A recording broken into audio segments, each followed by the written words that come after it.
Je m'appelle Octavia et j'ai décidé de partir à la rencontre de proches, de moins proches ou d'inconnus pour qu'ils me parlent de leurs croyances, de leur spiritualité et de leur religion et de comment ça les aide à avancer dans la vie. Vous écoutez, le paradis attendra. Un proverbe yiddish que j'affectionne tout particulièrement dit « L'homme prévoit et Dieu rit ». Nous faisons tout ce que nous pouvons pour maîtriser, faire des plans, anticiper. Pourtant, il faut bien se rendre à l'évidence. Certaines circonstances de nos existences nous échappent. Justement, ces chemins de traverse qui nous entraînent loin de la grande ligne droite que nous avions en tête, révèlent-ils de petits trésors cachés ?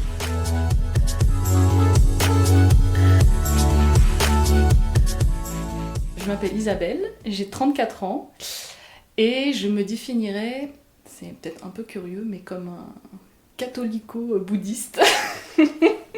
Je dirais que le côté catholique serait peut-être plus en lien avec mon éducation et le côté bouddhiste plus avec les expériences de vie que j'ai eues, des choses que j'ai lues, des thérapies que j'ai pu faire. J'ai grandi dans une famille qui était chrétienne catholique, enfin qui est toujours.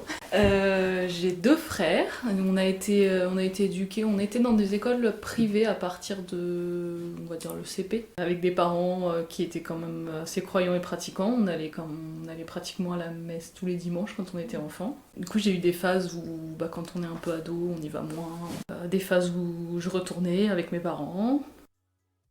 Je pense que j'ai toujours été quelqu'un qui est de croyant, mais avec des phases, tu vois, des phases. Soit parce que dans ma vie, du coup, ça revient plus à l'occasion de baptême, de mariage, ou malheureusement de décès, ça peut arriver. Le fait, tu vois, de renouer un peu, de parler avec des prêtres, ou voilà, d'aller dans des églises, de prier, des choses comme ça te remet dans le contexte, dans ta croyance, et en plus, justement, comme tu dis, c'est des étapes de vie.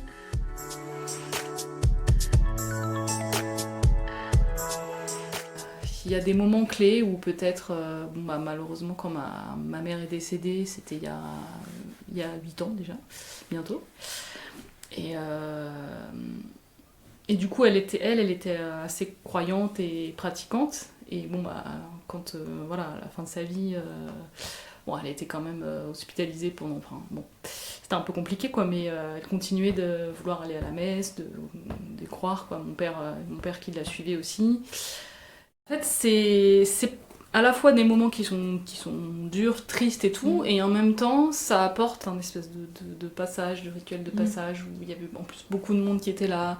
C'est pas forcément directement en lien avec la religion, mais voilà, ça marque des étapes de vie. Je dirais que ça a plutôt renforcé ma croyance, alors pas forcément le fait de pratiquer, parce que honnêtement, ça c'est plutôt light, hein.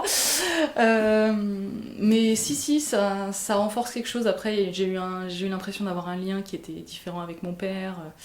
Et comme mon père, depuis que ma mère est décédée, même si c'était quelqu'un de croyant et pratiquant, il allait pas forcément à la messe tous les dimanches, comme un peu le truc classique, vraiment d'un catholique très, très pratiquant. Et depuis, il va vraiment à la messe tous les dimanches. Et il déroge pas, quoi. Enfin, pour lui, c'est une espèce de lien. Moi, ce que je me dis, c'est que c'est peut-être un peu naïf, mais je me dis que rien n'arrive par hasard, en fait. Et après, il y a toujours, dans toutes les épreuves difficiles de la vie, il y a toujours du bon à retirer quelque part. Des chemins qu'on prend, qu'on n'aurait pas pris si les choses étaient arrivées différemment. Mais voilà, je sais pas, je me dis qu'il doit y avoir une raison quelque part. Sur le coup, on sait pas, ça peut venir des années après. Ça m'aide quand même. Je me dis, ok, c'est difficile, c'est une épreuve, c'est pas forcément juste, mais peut-être que derrière, il y a une raison. Je pense que, oui, je suis dans une phase où j'y crois.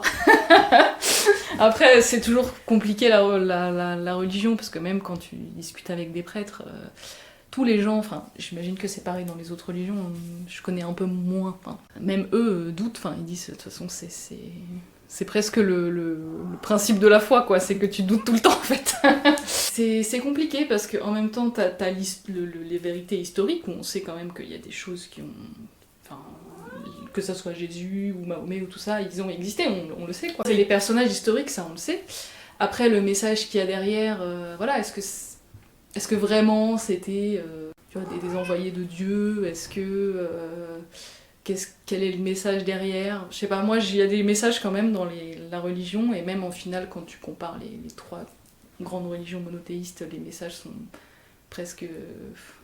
Ils sont presque identiques à chaque fois. Après, les interprétations, les cultes sont différents, mais les messages de base me semblent assez identiques dans les trois religions. Après, il y a toujours l'histoire de se dire, mais t'as la spiritualité, le message, qui veut dire c'est la paix, l'amour. Puis derrière, ce que l'homme en fait de la religion, quoi.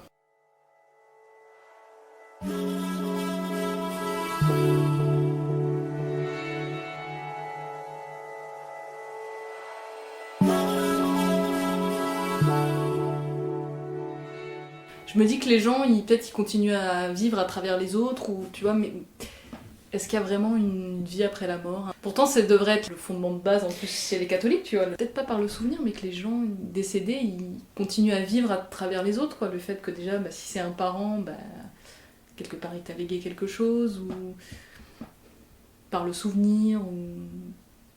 Je sais pas, qu'est-ce que je vais laisser, qu'est-ce que je vais léguer, est-ce que je veux des enfants pour transmettre quelque chose, est-ce que, voilà, t'as un premier enfant à 35 ans, ok, très bien.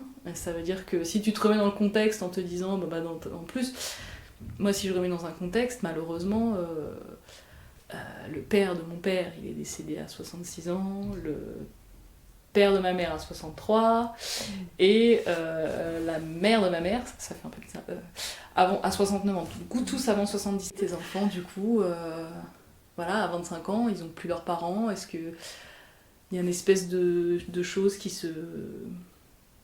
de liens qui se rompent, tu vois, dans le sens où moi, j'ai perdu mes grands-parents assez jeunes, j'étais vraiment enfant, quoi, donc je m'en souviens pas beaucoup.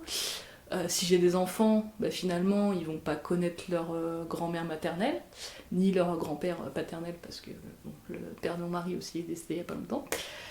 Ça fait une espèce de rupture comme ça, tu vois. J'essaye au maximum de pas juger, mais voilà, de pas juger au premier abord, essayer de comprendre. Voilà, chacun a ses opinions. Il y a probablement du vrai dans ce que toi tu penses, que l'autre pense. Je pense qu'à un moment, à l'adolescence, j'avais des espèces de certitudes un peu... Voilà, où la vie elle devait être comme ça, que tu trouves ton boulot, voilà, tu te mets en couple, et que en fait, ouais, ça se passe pas toujours comme ça. Même rarement, et je sais même pas en fait si c'est souhaitable que tout se passe tout droit. Je pense que le fait que justement moi j'ai eu un parcours d'études pas chaotique mais pas tout droit, quoi. Enfin, je pense que ça m'a fait rencontrer des gens que j'aurais peut-être pas forcément rencontrés si j'avais eu un chemin un peu tout droit, et que du coup ça te remet un peu en question les certitudes que tu peux avoir. En fait, si j'avais eu un parcours tout droit, peut-être que j'aurais beaucoup plus jugé les autres. Là, le fait de te dire que t'as pas un parcours tout droit, peut-être que il y a des gens qui se retrouvent dans des situations, que c'est des circonstances de vie qui n'est pas simple tout le temps. Un prof un jour qui m'a dit la chance, ça se provoque. C'est pas facile. Je pense qu'il faut essayer de toujours croire à un truc et se dire voilà, on avance petit à petit, on verra bien. Il faut se lancer, et tant pis, ça marche pas, on recommence. Et en fait, au fur et à mesure, je pense que si t'as un état d'esprit comme ça, un peu... pas forcément positif, un peu... le monde des licornes, quoi, mais... mais de se dire, voilà, on va tenter, quoi. C'est pas grave si ça marche pas, on tente, on verra. Il y a des fois ça marche, des fois ça marche pas. Ça te fait rencontrer d'autres personnes. Il y a pas de bonne ou de mauvaise situation. C'est avant tout des rencontres. Ça a l'air tellement kitsch et cliché, et en même temps, je sais pas, je trouve ça tellement vrai. Je me dis que rien n'arrive par hasard, en fait. Faut essayer de rencontrer le maximum de gens différents, de pensées différentes, et même si c'est très perturbant, parce que ça remet en cause tout ce que tes certitudes, et voilà, au final, ça chemine dans ta tête.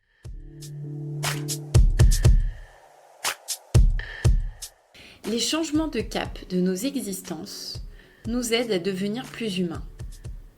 C'est en parcourant ces chemins que nous faisons des rencontres inattendues, que nous changeons. Une épreuve nous dévie parfois de notre trajectoire, non pas pour nous offrir ce que nous voulons, mais plutôt ce dont nous avons besoin pour grandir. Le paradis attendra a pour vocation de donner la parole à tous les profils, toutes les croyances et toutes les voix.